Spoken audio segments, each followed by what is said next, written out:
Megastar Chiranjeevi, rebel star Krishnam Raju గారి సినిమాలు box office వద్ద ఎన్నిసార్లు తడబడ్డాయి, ఎవరు ఎన్నిసార్లు విజయం సాధించారు అన్నది ఈ వీడియోలో తెలుసుకుందాం. మొదటిసారిగా కృష్ణంరాజు గారి నుండి 2 సినిమాలు వచ్చాయి, కమలమ్మ కమతం, రామబాణం. దీని తర్వాత చిరంజీవి కుక్కకాటుకి చెప్పు దెబ్బ వచ్చింది. వీటిలో కృష్ణంరాజు గారి 2 సినిమాలు ఫ్లాప్ అయ్యాయి. చిరంజీవి గారి కుక్కకాటుకి చెప్పు దెబ్బ యావరేజ్గా ఆడింది. అలాగే రెండవసారి పోటీలో చిరంజీవి కోతలరాయుడు సెప్టెంబర్ 15, 1979లో రిలీజ్ అయ్యింది. దీనికి 13 రోజుల గ్యాప్తో కృష్ణంరాజు రంగూన్ రౌడీ సినిమా వచ్చింది.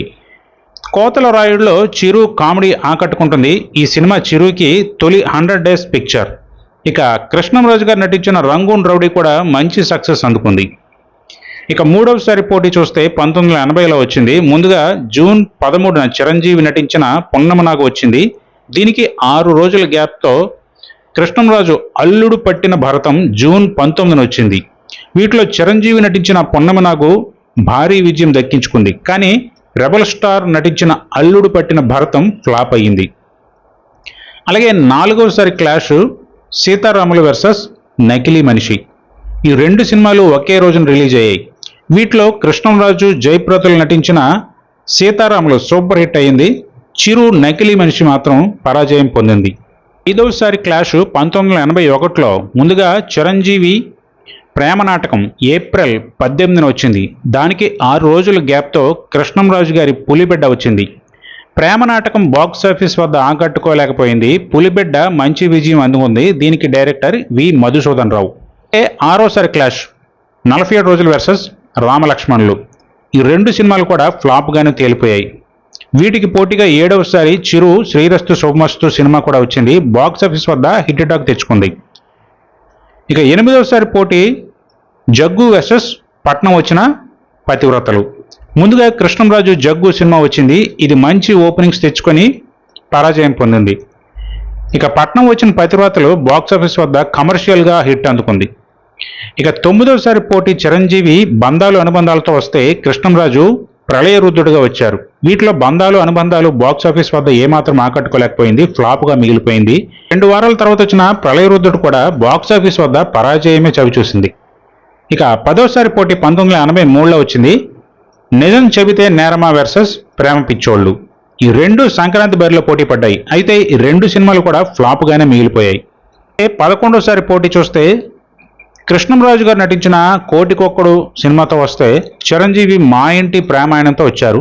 వీటిలో ఏది కూడా విజయాన్ని అందుకోలేకపోయింది. ఇక 12వసారి చిరంజీవి అల్లుళ్ళు వస్తున్నారు సినిమాతో వస్తే కృష్ణంరాజు బాబుగాడి దెబ్బతో వచ్చారు. వీటిలో కృష్ణంరాజు గారి సినిమా మాత్రమే హిట్ అయింది. ఇక 13వసారి పోటీ 1984లో వచ్చింది. కృష్ణంరాజు గారు రారాజు సినిమాతో వస్తే చిరంజీవి ఛాలెంజ్ సినిమాతో వచ్చారు. ఆగస్టు 3న వచ్చిన రారాజు సినిమాకి డైరెక్టర్ వి రామ్ మోహన్ రావు బాక్సాఫీస్ వద్ద మంచి విజయం అందుకుంది. దీనికి 6 రోజుల గ్యాప్లో వచ్చిన ఛాలెంజ్ సినిమా కూడా మంచి విజయాన్ని అందుకుంది. అలాగే 14వసారి పోటీ 1984లో వచ్చింది. ముందుగా కృష్ణంరాజు గారు భారతంలో శంకారావం సినిమాతో వచ్చారు. దాని తర్వాత చిరంజీవి ఇంటిగుట్టు సినిమా వచ్చింది. వీటిలో కృష్ణంరాజు గారి సినిమా ఫ్లాప్ కాగా చిరు ఇంటిగుట్టు యావరేజ్గా ఆడింది. ఇక 15వసారి పోటీ రౌడీ వర్సెస్ రుస్తుం. ముందుగా కృష్ణంరాజు గారు నటించిన రౌడీ సినిమా వచ్చింది. దానికి వారం గ్యాప్తో రుస్తుం వచ్చింది. వీటిలో రౌడీ ఫ్లాప్, రుస్తుం యావరేజ్గా ఆడింది. అలాగే 16వసారి పోటీ 1986లో వచ్చింది. చిరంజీవి కిరాతకుడు సినిమాతో, కృష్ణంరాజు ఉక్కు మనిషి సినిమాతో బాక్సాఫీస్ వద్ద తలపడ్డారు. అయితే 2 సినిమాలు కూడా ఫ్లాప్గానే మిగిలిపోయాయి. 17వసారి పోటీ కూడా 1986లోనే వచ్చింది. రాక్షసుడు వర్సెస్ తాండ్ర పాపారాయుడు. రాక్షసుడు అక్టోబర్ 2న వచ్చింది. దానికి వారం గ్యాప్తో అక్టోబర్ 9న తాండ్ర పాపారాయుడు వచ్చింది. వీటిలో కోదండరామిరెడ్డి దర్శకత్వంలో వచ్చిన రాక్షసుడు సూపర్ హిట్ అయింది. దాసరి నారాయణరావు తీసిన తాండ్ర పాపారాయుడు హిట్ టాక్ తెచ్చుకుంది. అలాగే 18వసారి పోటీ 1987లో వచ్చింది. కృష్ణంరాజు సర్దార్ ధర్మన్న సినిమాతో వస్తే చిరంజీవి ఆరాధన సినిమాతో వచ్చారు. వీటిలో సర్దార్ ధర్మన్న యావరేజ్గా ఆడింది. కానీ చిరు ఆరాధన మాత్రం ఫ్లాప్ అయ్యింది. ఇక 19వసారి పోటీ జూన్ 4న చిరంజీవి చక్రవర్తి సినిమాతో వచ్చారు. ఆ తర్వాత రోజున కృష్ణంరాజు బ్రహ్మనాయుడు సినిమా వచ్చింది. అయితే ఈ 2 సినిమాలు అంతగా ఆకట్టుకోలేకపోయాయి, యావరేజ్గా ఆడాయి. ఇక 1988లో 20వసారి పోటీ రుద్రవీణ వర్సెస్ అంతిమ తీర్పు. వీటిలో చిరంజీవి రుద్రవీణ పరాజయం పొందింది. కృష్ణంరాజు గారు నటించిన అంతిమ తీర్పు పర్వాలేదనిపించింది. అలాగే 21వ పోటీ పృథ్వీరాజ్ వర్సెస్ ఖైదీ నెంబర్ 786. వీటిలో పృథ్వీరాజ్ పరాజయం పొందగా ఖైదీ నెంబర్ 786 హిట్గా నిలిచింది. చిరు ఇమేజ్ని మరింత పెంచింది. ఇక 22వ పోటీ చిరంజీవి ఆగస్టు 4న మరణ మృదంగం సినిమాతో వచ్చారు. దానికి 8 రోజుల గ్యాప్తో కృష్ణంరాజు గారి ప్రచండ భారతం వచ్చింది. వీటిలో ఏది కూడా బాక్సాఫీస్ వద్ద విజయాన్ని అందుకోలేకపోయింది.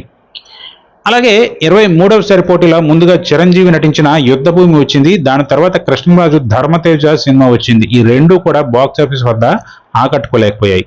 ఇక 24వ క్లాష్ చూస్తే కృష్ణంరాజు గారి శ్రీరామచంద్రుడు వచ్చింది.